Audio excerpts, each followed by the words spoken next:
I liked that this course was not, 3 or 4 ramps set in a way that allowed riders to do their bangers on every single jump of every run.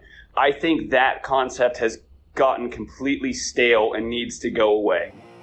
Congrats to Luke Ackerman. I love watching Luke ride. He's just such a wild man. He does not give any shits. He goes out there, he's got massive tricks, and he just throws them, rain or shine, no problem. So I think he's a really cool kid as well. I'm glad that he got the gold. Welcome back for the second episode in the X Games review mini-series. I'm Steve Summerfeld, the host for the Riders Lounge podcast, and I'm stoked to have even more voices join me to give their opinions on the first major event of 2021. If you jumped in on this episode and you didn't get the overall impression one, just flick back one episode in the podcast list to just see what the other riders had to say about this event in general. But if you only want to know about freestyle motocross, then this is the podcast for you. This time though, we are looking specifically at one of the main disciplines, and it was held at 9:30 in the morning.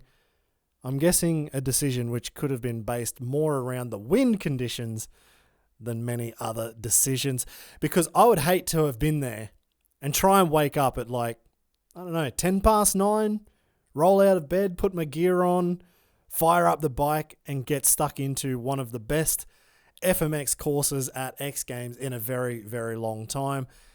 That would have been hard for me anyway. I don't know about the other riders, but that would have been impossible for me.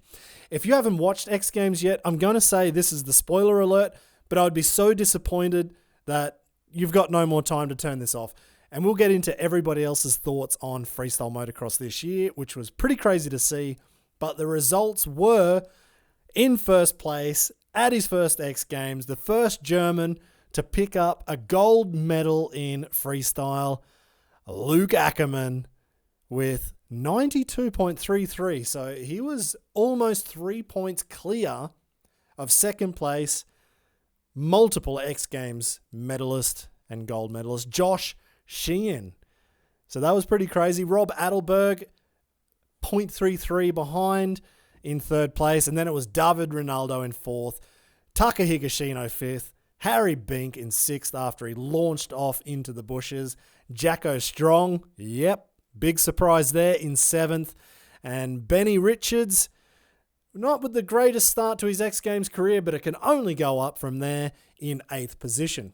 So joining me on this episode, we've got back again the 2007 X Games gold medalist and self-proclaimed professional internet shit talker himself, Adam Jones. Having won an X Games medal in this category, Adam knows better than almost anybody else on this planet what it takes to impress the judges. We also have the general manager and the lead pilot of the Lidus tandem FMX team. I'm going to have to work out how to say this name for the team. Anyway, it's Antonio Navas.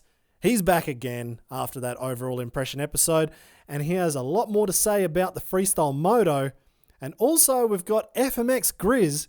He's back again to give his view as a fan of the sport. And actually, since the first episode, I had quite a lot of voice messages from you guys, and I really appreciate everyone who sent one through, and also the guys and girls, actually, who didn't like the sound of their own voice and instead wrote some messages. And I completely get that. Unfortunately, I've just had a lot of practice listening to my own voice, and I've just had to learn to deal with it. And I guess you've just listened to my voice again. So, yeah. Also joining me will be Andy Christie, who's not just a listener, not just a fan. He's a full-blown freestyle rider.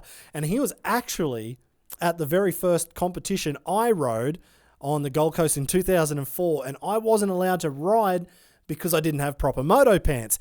Enter Andy, and he gave me his sweaty moto pants after his run, and off I went. So back in the day, Andy had a bunch of huge flip combos, and he even gave FMX on a CR500 a go in around 2010 or 11 as well. So it's cool to get his opinion. To talk about the course, we've got one of the Red Bull Dirt Diggers track builders who also isn't scared to send it on some big jumps himself. Back in the day, at his old track called Rocket World over there in England. Good old dozer guy himself, Rocket. He jumped in with a quick thought on what he saw in X Games, but also what he hoped to have seen from Slayground, and actually brought up a couple of really good points. And from a judge's point of view, we've actually got Jose Gaspar, and you may not know the name, but he's definitely been involved in freestyle motocross for a very, very long time as the Brazilian correspondent. Jose was a judge at Red Bull X Fighters, and he was always putting out plenty of news, or FMX news, on FMX Brazil, and he was an ESPN Moto journo, and also one other feather in his cap. He was an X Games judge back in the day, so he can give a completely different opinion from the other side of the fence on what he would think the judges are probably looking for in this competition.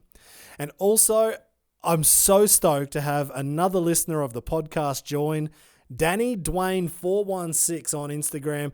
He sent through a quick update from the overall impression episode, and it was too good not to include it in this. You'll love what he had to say. Anyway, the liquid fuel required to make this episode to come to life today is from the German brewer, who is the only one supporting FMX and motocross podcasts from around the world, Rothaus Brewery, with their Tannenzäpfler alcohol-free beer, which is just keeping me alive and focused on watching moto vids and calling it work. We'll lead on from the last episode to get into these opinions from different riders and people from around the industry. And we'll kickstart this with the first guy, Adam Jones. And he was talking about the views on the event last time, and he was also talking about the course design, and then he goes into the freestyle motocross run. So here we go, Adam Jones. I liked that this course was not, 3 or 4 ramps set in a way that allowed riders to do their bangers on every single jump of every run. I think that concept has gotten completely stale and needs to go away. The reason being is that, I don't know, there's mixed reviews on the weekend, but I liked it, right? I liked the fact that, all right, Rob Adelberg threw a one-hand heart in his run. It's probably not a good example, because if Rob Adelberg is going to throw any one right side up trick in his run, it's going to be a one-handed heart. But you get what I mean. I mean the guys are mixing it up. They're not doing 7 out of 7 bangers in the run. They have to do different tricks. It's going into a double-double. You have to do an easier trick on the first one. So guys have to dig way deep into their bags. They got to find something else that works on a course. Also, some jumps just not being ideal in the setup that this was.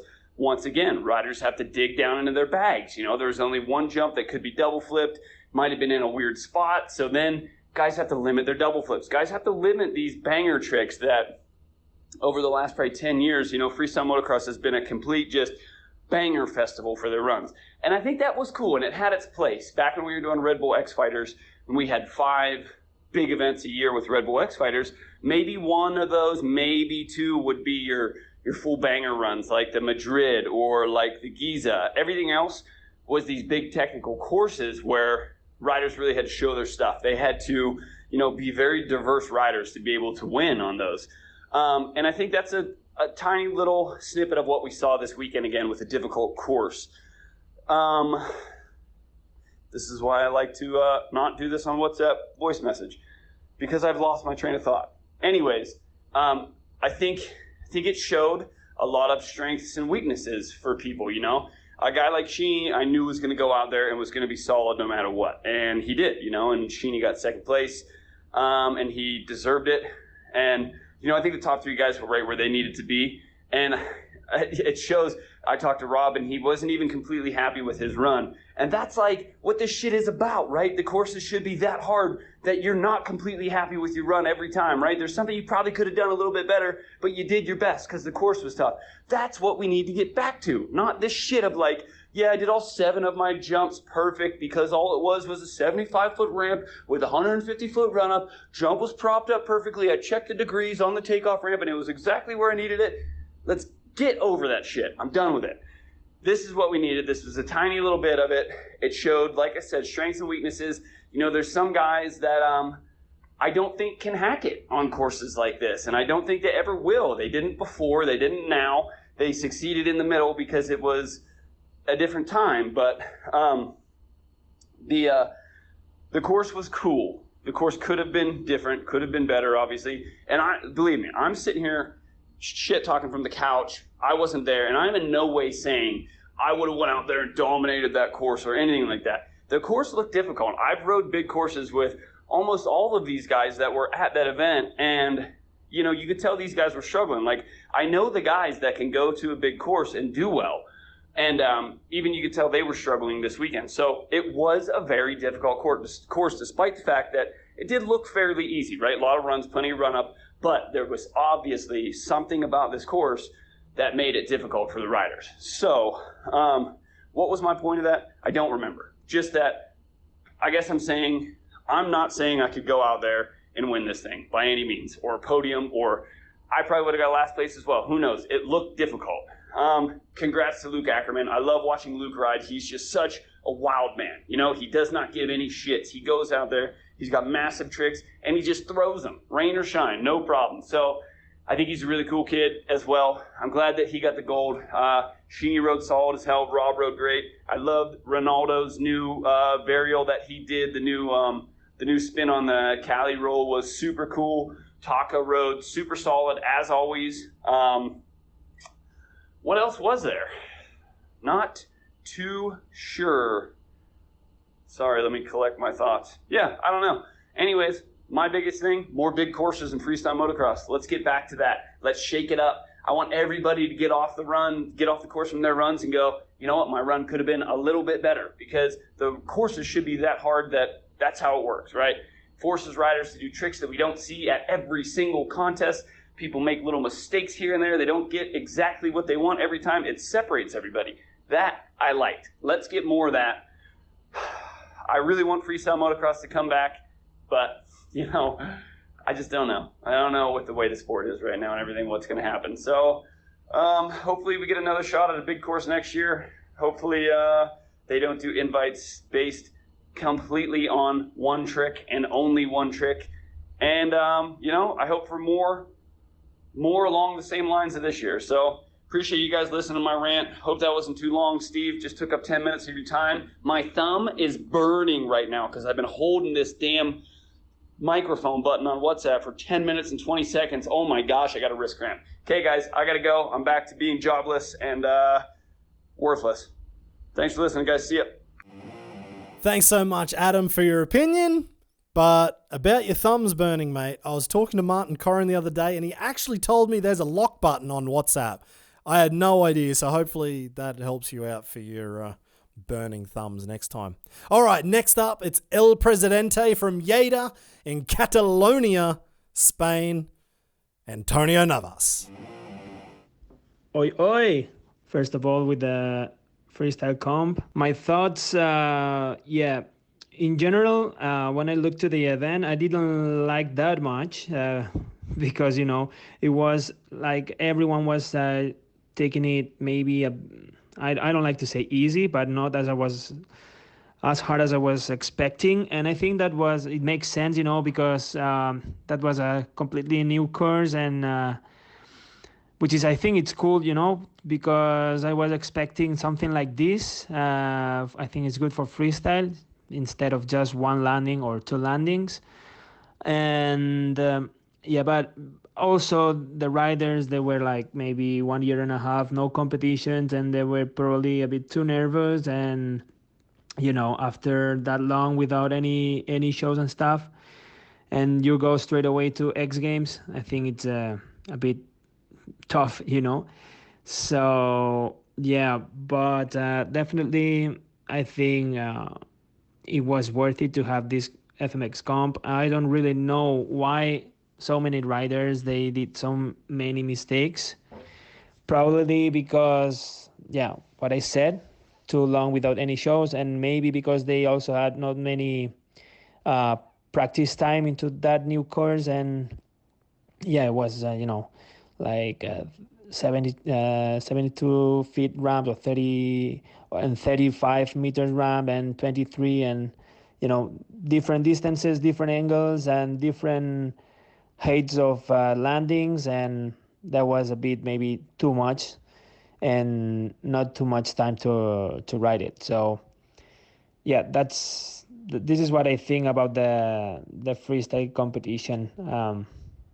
For me, also, Luke Ackerman was worth it to win. He put together a great run, and yeah, he deserved the gold medal. All right, so I wanted to get the insights from an actual track builder and dozer guy from the UK, Rocket, and he jumped in and told us what he saw and what he wished he hoped to see from the guys riding in X Games. Hey Steve, my thoughts on the freestyle course. I thought it was awesome. The whole sleigh ground setup is amazing. We've been watching the videos for the last few years. Just awesome. Nice big poppy jumps everywhere. Like Squibby said, some of the jumps I don't think were perfect for FMX tricks. And there's a few things that were, well, one of the ramps I noticed is the Adelberg, where Adelberg was doing the front flip. It was just a bit of a hump about 4 or 5 meters in front of the takeoff. It just seemed to unsettle the bike a bit. Little things like that should have been dealt with. Should have been nice, smooth run-ups at that level. As for the course, I think would love to have seen the wall ride brought into it. I've loved to think in the next few years that FMX would go to more like MTB slope style with drops, wall rides, nice step ups. We've seen the tricks that a few of the boys can do off platforms. Kai has the front flip, and sorry I forgot his name, the Spanish dude doing that flip off the platform. Little things like that. I reckon it would be sick to have a 8 to 10 jump run with all sorts of stuff in it, like I said, slopestyle. Whilst I'm doing this message, Steve, I thought it'd be a good time to see if I could get a beer sponsor, as you've got a deal going with Rorthouse. Could you hook me up with them for my efforts in the dirt jumping world? Well, dirt shaping world rather. Been flat out the last couple of months shaping jumps in this heat. Be lovely to have a cold one at the end of the day. Yeah, Rocket. Let's see what we can do. Actually, I know there's a distributor over in the UK called Black Forest Beers. Might have to get some sent down your way to keep you cool, because I know the Poms get tired pretty quickly in the blazingly hot 27-degree heat. Come on. It's not that hot over there, mate. Actually, you've got some work over here in Germany next month as well, so maybe I'll do a drive-by of the brewery before I come pick you up at the airport. That might just keep you happy. With even more insight from the judging side of things, Jose Gaspar from Brazil, who has had one of the toughest jobs, and that's being a judge. You'll always have one guy loving you and the rest of the field thinking you're having a nap and not watching the action. It's not easy, but Jose explains what the judges would be looking for this year at X Games. Yes, Steve. I have worked for ESPN for some years, and I even judged X Games. And at that time, even freestyle was about big tricks. Don't get me wrong, there were full analysis on the runs, but I would say there was an extra push to the big tricks. I mean, the system was not so fully balanced among the criteria as X Fighters, for example. Why? People like big tricks. Media get magnetic images. Plus, that creates a sense of risk, commitment, and progression. There might be many explanations to the scores, and only the X Game judges can give them. But based on my experience, I would like to highlight a point. Judges at the venue have a different view, a clearer perception. They feel the environment through the weekend. Plus, they are taking notes and assessing every tiny detail. And they are focused on converting such details into scores. And that can lead to a different perception from judges and audience. I think Jose pretty much summed up the judging criteria right there. It's about big tricks. X Fighters, it's different. It's about everything. Night of the Jumps, it's kind of like X Fighters where they're looking at the overall. But X Games has always been about the big tricks. You're on the big stage. You've got all the TV coverage in the world. It's about innovation, progression, and going ham. So it always has been, and it appears probably always will be. All right, next up, the man who lent me his sweaty moto pants so I could ride my first FMX comp, Andy Christie. So watching X Games FMX, it was, as a rider and a fan, it was obvious to me that the riders weren't given nearly enough time to feel comfortable with the course. With a course like Slate Ground, they really should have been given at least a week to gel with the course, get their bikes set up correctly. I know Jacko mentioned online that he was having jetting issues, and I think if X Games wants to give the fans, the sponsors, the promoters, everyone the competition that we'd love to see, they've got to let these athletes have the time to prepare and really feel comfortable. That way we're going to see the progression and innovation that they've been working on over the last 2 years since we last seen X Games. Now for the real fans' opinions, we've got FMX Grizz. He's back again to give his thoughts on it. Man, the freestyle motocross discipline, I was so stoked going into this. I think this whole event had everyone on the edge of their seats. Not only I was happy to see some new riders coming through, and even some of the old boys coming back to it to put down some big tricks. I think Richards, man, that I think he done so well with what he had there, and being at X Games for the first time and crashing on that first jump and then getting back to it and then having them few jumps and that, I think he done so well. And then as you see Jacko had to flag him down. I think that was definitely the right move to do for him.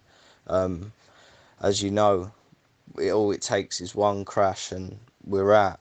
So even like we see Jacko struggling on that course, not that he was struggling, he just seemed lost, but I don't think he was actually lost. I just think he knew that the runoffs were short and it's a risk here, and I don't think he was willing to risk it all there because he knew. And then David Rinaldo's run, he was doing them huge body varials in his run.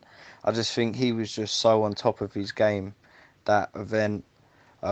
Harry Bink, man, he put some mad runs down. Definitely a medal contender in my eyes. And it's just like you can see from that last double backflip on run 1, I think there was like 10 seconds left, and as he landed, like, this course gave no room for error whatsoever.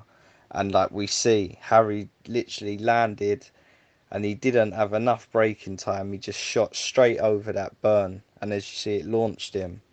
And we see it happen to Jacko as well.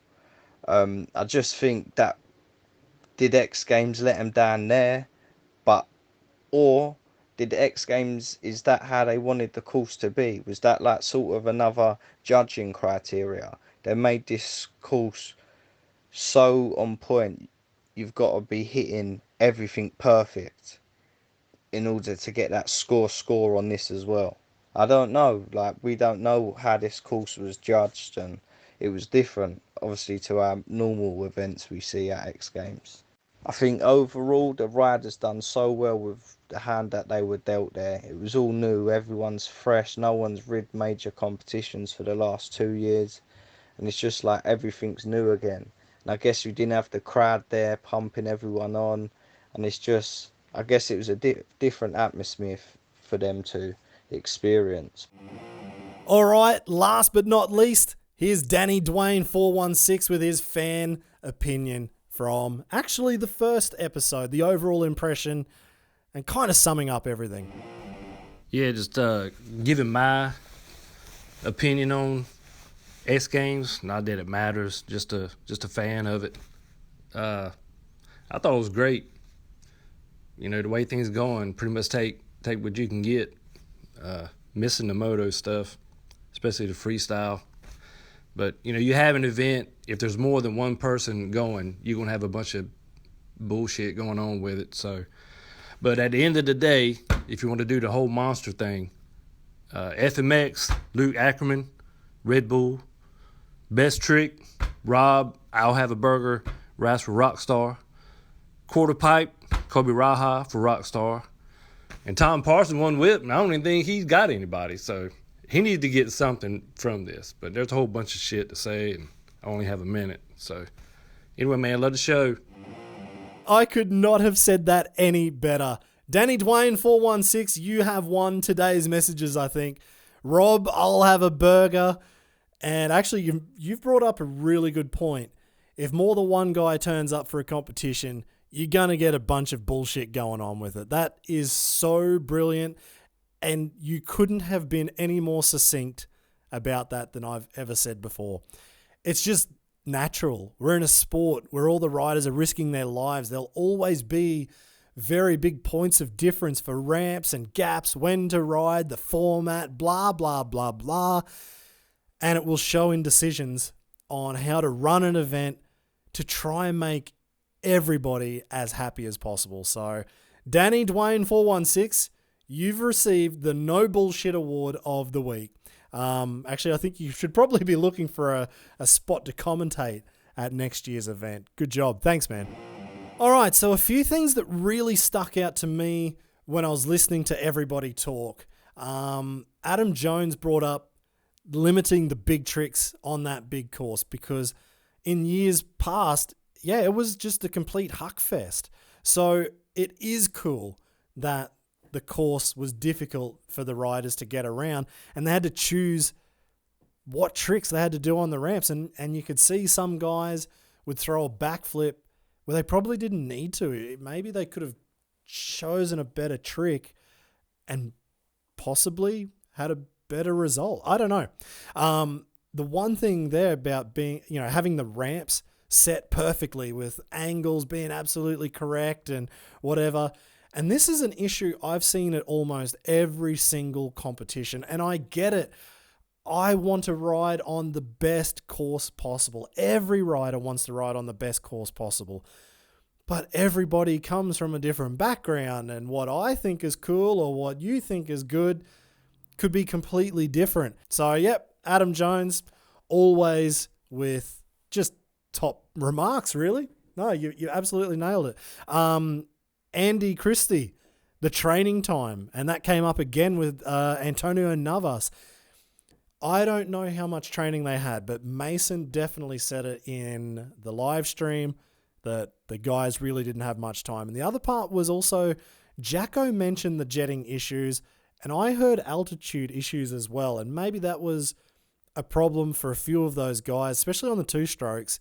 If it was an altitude issue, they're going to feel it first. Too long between events.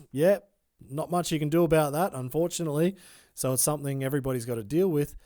All the different ramps, distances, and landings. I guess that comes back to what Adam was saying, and there wasn't too much time to ride it. It probably would be much cooler, actually, even if they had one extra day or a couple of days just to get used to that course that Axel's built. Clearly, he's built something pretty gnarly, and for the guys to get around it with as little practice as we're told they had, they've done an awesome job. Imagine if they just had that little bit extra time to throw down even better. But again, then you come back to what Adam said, that, well, we just see who's better on the day. So, tough. It's definitely a tough one there.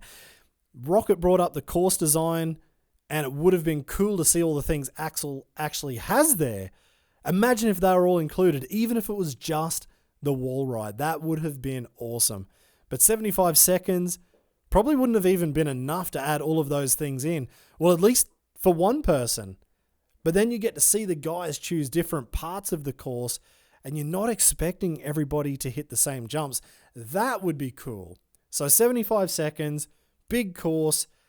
Add in what Rocket was talking about with that wall ride and anything else, like the rainbow, whatever it's called, they used in the 50s. That would have been sick. But anyway, so one of the main points, actually, because I wanted to look back through the riders how they rode and how they got along.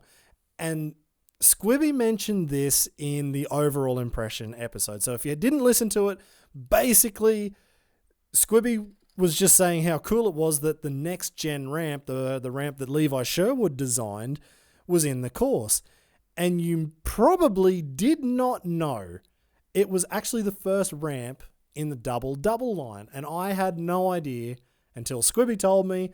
I didn't believe him. I went back and watched the video, read a comment or a post from Tom Parsons actually saying that it was. And then I watched the video again and I was like, yeah, you're right. So that next gen ramp, it's kind of different. Okay, it's very different.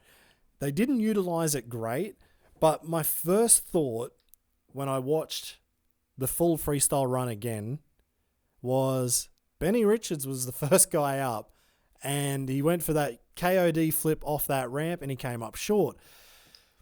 New ramp, not kind of set up how it was designed to be set up. I don't know. I was just like, maybe that's also a little bit of a reason. I don't know. But actually, hopefully I'll find out from Benny Richards what the issue was. He did actually text me the other day and he said he's sitting in the mandatory quarantine back in Australia for 2 weeks. So hopefully we can catch up for a quick chat, find out what the problem was. But more, what I want to do is find out about his story in freestyle motocross. In the last episode, like I said, I've known him and his younger brother Tom for about 10 years. They were down there ripping around Jacko Strong's house when I was there. And it's just so cool to see them both grown up and throwing down. Anyway, it didn't work out for Benny this time, but it is what it is and he will be back. And I really would like to find out more about who he is and where he's going. What is his plan? And actually, just quickly, that was a huge crash on the first jump. How he got out of that one, I was really impressed. And if that was me, I would have been on a one-way trip on an Ambo ride out of Sleigh Ground. On the second run, or his second attempt, he had the same issue coming up short, and then the old flat tire trick, probably pinching it when he knuckled either the first jump or the second jump. So it was good that Jacko noticed it and pulled him up. And I can imagine the disappointment that Benny would have had on the biggest stage. But in my mind, he had nothing to prove, really. He's a really good young rider. He's got massive tricks already. This is just a learning curve, and we'll see him again another day. I'm absolutely sure of that. The second rider to come out and throw down their freestyle run was David Rinaldo. But he was actually the first rider to do a full run. It was clean, new body varial, second jump, new body varial, rock solid backy. His uprights are awesome. That joy twist, technical tricks, but he was punished, I thought, for the course use. Mike Mason actually was talking about the shadow on the ramp and that you can't see the transition because of the position of the ramp to where the sun is. And that actually made me feel so much more validated, because when I was riding, I hated riding into a ramp that had a shadow on it and you can't just see the transition of the ramp. I hate it. So I'm actually pumped to hear that someone like Mike Mason also hates it. But yeah, that on that ramp, that's where he threw out this new body varial. So what I did was I looked back and David actually did 7 jumps in his run. So it felt like he was getting around the course slow, but he was only 1 jump less than most guys. But it was so much cleaner and there was innovation. There was technical tricks. Because he was the first rider out, I may be wrong, but I have noticed when I've been at events, when I've judged at events, when I've spoken to other judges at other events, the first rider is almost the guy. Like, it's a tough position to get through because as a judge, you've got to set your level for what you think is going to come. Like, your level, it's subjective. It's completely subjective. So what is your level on the day for the next riders to come? And I feel like maybe David being the first guy out, he was inadvertently punished because he got around the course slowly and didn't link things together as perfectly as you would want to expect at an X Games event. But what we found from every single rider after him was nobody got around the course that well. So that was just one part that stuck out to me. Of course, then he went for the new body varial, the Bobby spin in the second one, and took a dirt sample, but I am stoked he got back up and threw it down in best trick. So yeah, I was a little bit bummed for David on that one. Harry Bink, well, you never know what Harry's going to do. That's why Harry gets these invites. Like, well, not just that, he's fucking got massive tricks, but it's that unknown element that he could just go crazy and send something so stupid, and usually he can hold on to them. There's been so many flip combos. Like, if you go through Harry's Instagram that he's somehow saved, it's just amazing. So the other thing, I guess, I don't know, just like his mate back on the Gold Coast, old Sawley, they don't own T-shirts or jerseys. And a lot of people asked who was that tattooed on his back. No, it's not Steve-O. It's actually his brother, Grant Bink. So I did have a lot of questions on that one, and I figured I'd just throw that in now. What I was surprised, though, was his one-hand knack backflip on the first jump into a can to knack backflip combo on the second jump. They are definitely old school flip tricks. And, you know, listening to Jose Gaspar talking about big tricks, that's what X Games are looking for. Well, one-hand knacks and can to knack flips aren't that big. But he then turned around and threw out the can double flip. So was Harry Bink's plan like to lead the viewers through his run, linking the old school with just going nuts on a double backflip and throwing these new combos? And we do know he has the double backflip one-handed knack where he grabs his boot.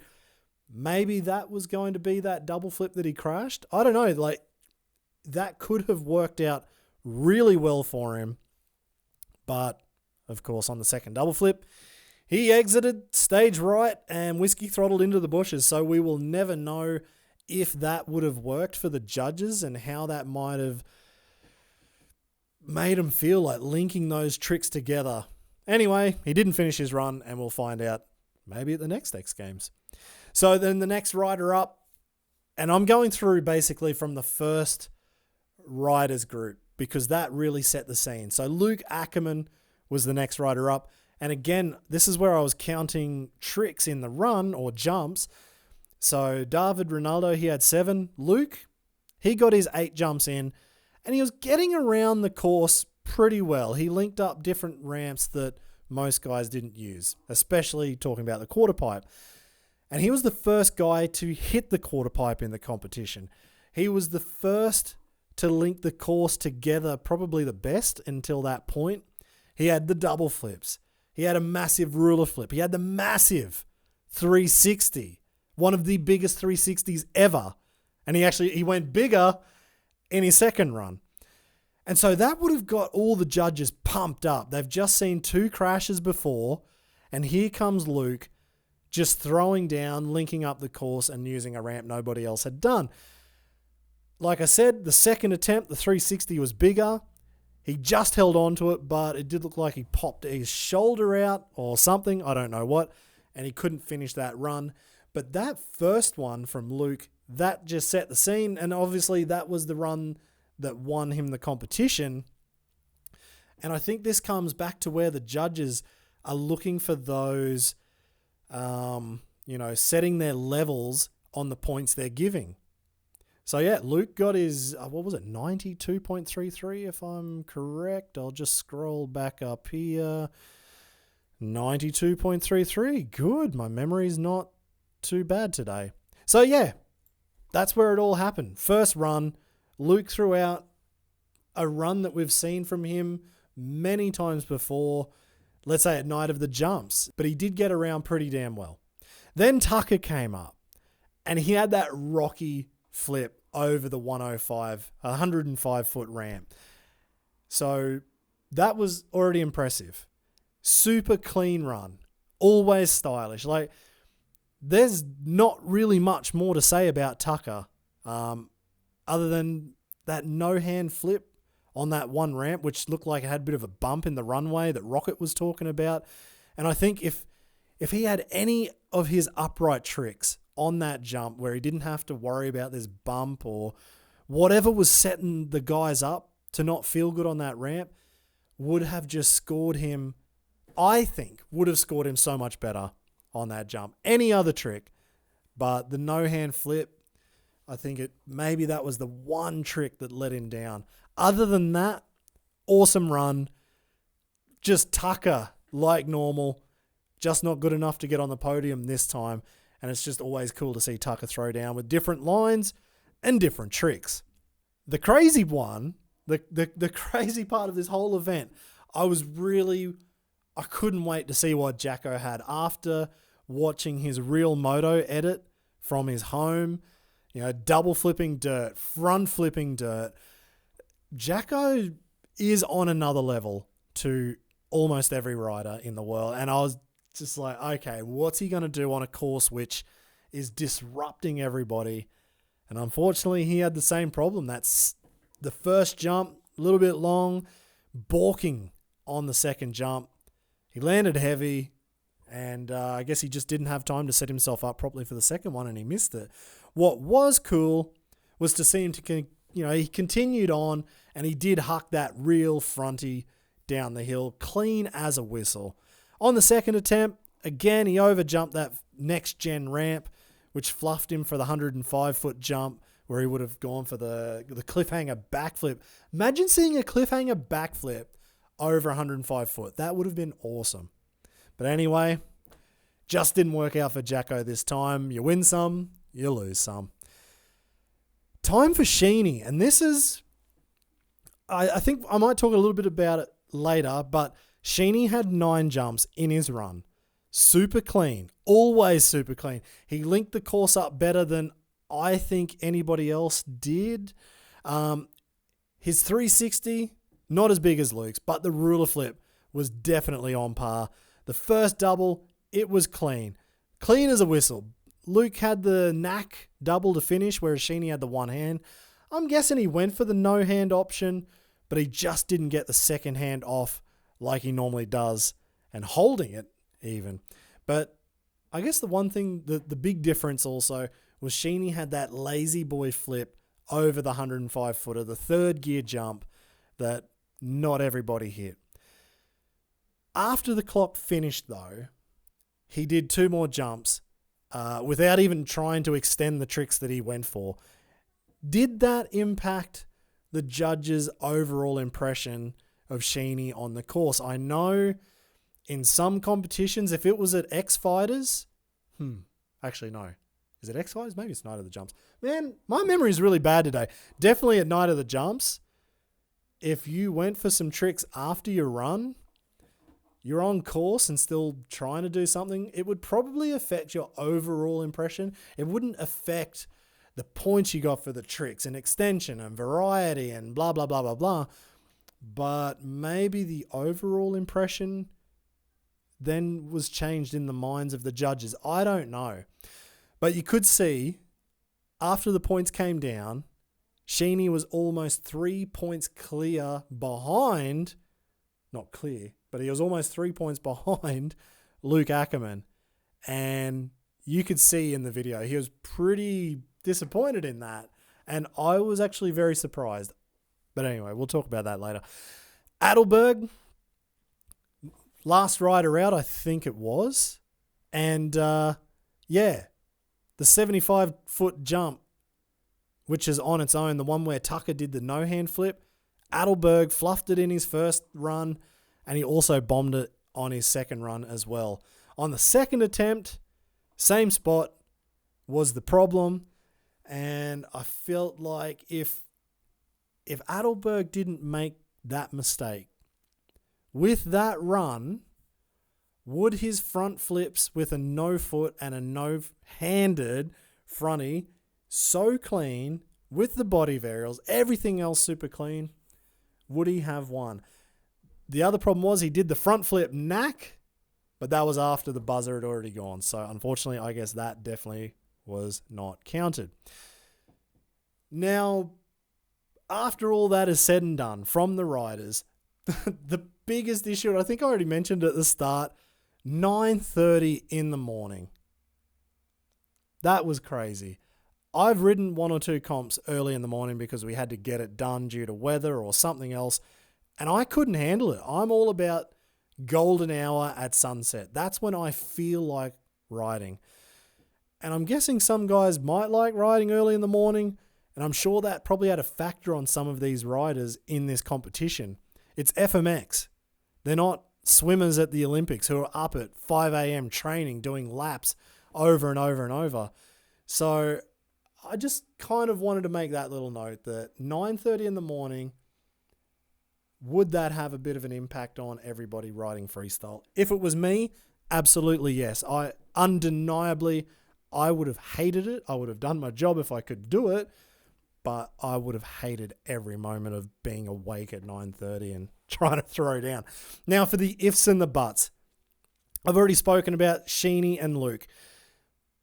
For me personally, I would probably say Sheeny for the win, but by 0.33. If not, dead tie. If not, Luke beats him by 0.33. I would say they were so close, like their runs were very similar. I just felt like Sheeny's was the cleaner run. But then if you start thinking again, like Jose Gaspar said, big tricks is what it's all about. Well, Luke's 360 was bigger. His ruler flip technically would be a fraction bigger, but I don't think the ruler flip's going to be overly important for the judges when they're splitting hairs. I guess it was the double back knack. So the 360, the double backy with a knack, that's pretty much, I think, what sealed it for Luke over Sheeny. If you're talking about big tricks, me personally, I look more for style, so I would say Sheeny. But yeah, I know I've had that many messages, one side or the other, and to be honest, I'm happy with both results. I think Luke fucking deserved it. He killed it. He threw down, and he deserved the win for the reason of gnarliness. I think Sheeny would be also able to take away a win and go, yeah, they were big and it was clean. So whichever way you want to look at it, doesn't really matter. Luke won. It's an ifs and buts. Ifs and buts on Adelberg and that one jump. If he didn't fluff that one jump, would Adelberg have overtaken Sheeny and Luke? As I watched it live, I probably would have felt personally yes. How many guys are doing real front flips? 3. Jacko, Adelberg, Tom. Guess them more have been done, but those are the 3 doing it right now. So for me, if Adelberg hadn't made that one backflip mistake in his first run, second run, I can't remember. Whichever run, I think he probably would have taken the win. Second run. The other ifs and buts, David and his 7 jumps. It was super clean. Well, not super clean, but it was definitely a lot cleaner than a lot of the other guys on course. If he wasn't the second rider out, would his run have been viewed differently? Would David have made the podium with that run if he was the 5th rider out or the 6th rider out? I don't know. And imagine, this is really going out there, imagine if Jacko threw down whatever he would have been planning. Doubles, fronties. He's got his own varial that he won an X Games gold medal with. That would have been crazy. But you know what? It really doesn't matter because at the end of the day, job's done. Everyone kind of went home in one piece. I guess Harry's feeling a little bit sore, but Luke had a very deserving win, and I am happy to see him get that win. He risked it, and he rode the course as good as anyone pretty much could have with the practice at the time. And Luke nailed it. So for me personally, huge congratulations to Luke. I am really pumped to see him just, man, he's just taking over freestyle motocross right now. Like, to see him win X Games on the big stage, I don't know. I just feel like it could change his approach a little bit, that he is all in. Will he just go even bigger now? Like, is this the wind behind his sails? He's already broken that many records. He's the world champion. He won that Dirt Diggers event 2 years ago. He's the first to double backflip dirt to dirt. I don't know. I just think with an X Games gold medal, being so young, this is probably just the start of what we're going to see from Luke Ackerman. Anyway, thank you so much again to Adam Jones, Dozer Guy or Rocket or whatever he goes by these days, Antonio Navas, Andy Christie, thanks for the gear, FMX Grizz, Jose Gaspar, and Danny Dwayne 416 for jumping in on this episode. If you had any thoughts on the upcoming episodes, which will be coming out, which is Best Whip next, the 110s, Best Trick, and Quarter Pipe. And if you want to join in, just send through your own voice messages on Instagram in the chat or on Facebook Messenger. Head over to the Riders Lounge podcast accounts on whatever platform you're on and shoot through a voice message. That is the best way to do it so it doesn't get lost among all the other accounts, and it's the best way to get it on here. Also, remember to check out ridersloungepodcast.com for more news and bits and pieces that are just too big for me to post on social media, or simply to find the older episodes on a few riders who were even riding at this competition at X Games this year. If you have any other questions about the podcast or FMX events in general, you can email me at steve@invertmanagement.com. It's cool to hear from you guys from all around the world. The next episode is coming up. It'll be a lot quicker, and it will be on Best Whip. So tune in soon to find out who has joined us on that one. Until then, see you soon.